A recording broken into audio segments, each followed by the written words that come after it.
I wanted to give you one more example of how to perform a job search. So I'll click on perform a job search here. Now this time I'm not going to type anything in here. Instead of typing something in, I'm just going to go right into the advanced section here. So I click on advanced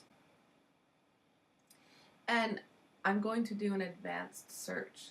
And what you'll see me do is I'm going to choose a specific job category and specific occupations in a specific area that requires specific education or training. And I'll do a search based on that. Let me just explain how doing an advanced search works. If I were to choose type of work, you notice I can only choose one, okay? So if I chose full-time, then it would only show me full-time jobs. But if I do not check any of them off, then it will show me both full-time and part-time jobs. And then when you look at your job type, you can search for any kind of job type that you want. Now, if I don't check any of them off, then it will find all kinds, right? But if I'm only looking for a permanent job, then I would only check off permanent, and then that's the job type that it would get for me. But because I want to find as many possibilities as possible, I'm not going to check anything off here. Now, language at work, same sort of thing, right? If if you specifically want a bilingual job, then it will only give you bilingual jobs. If you specifically want a French job, then it will only give you French jobs. So if I wanted to search for everything, either I check them all off or I leave them all unchecked, right? Um, the same thing will happen whether I check them all off or whether I leave them all unchecked, right? It will just give me everything. Same thing with these job filters. Maybe you only want to find job bank jobs. You could check that off. But I'm looking for everything possible, so I will leave that out.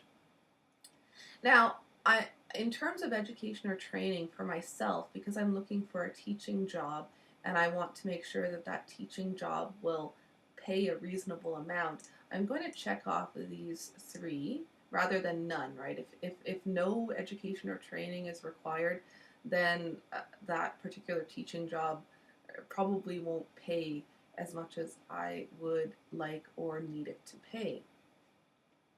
Provinces, territories, regions. I'm specifically looking at Ontario for this example. But if you wanted to find any and all teaching jobs, you could leave them all unchecked, or you could check off whatever you wanted in terms of where you might be willing to move to. So Ontario, I'll check off Ontario.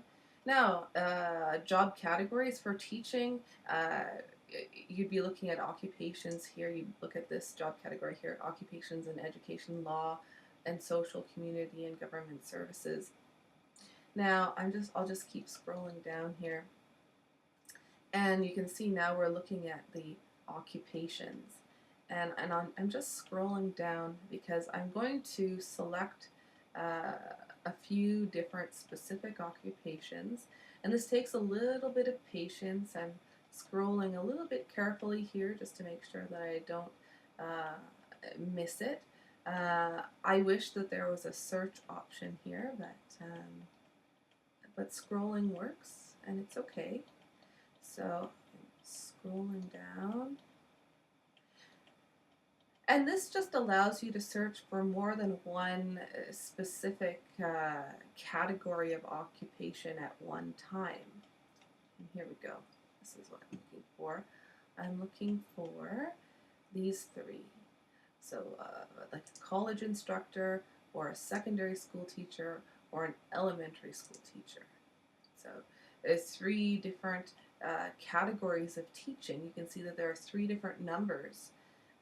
There's a different number for college, there's a different number for secondary school, and then there's a different number for elementary and kindergarten. I'm not going to select any specific employment group here, but you could do that if you wanted to. I'll go ahead and click search. You can see that it found 68 jobs for me. If I'm happy with this, then I can create an alert with this search. So just to show you what that looks like here, when I look at my job alerts, it now shows that there are 3 different job alerts.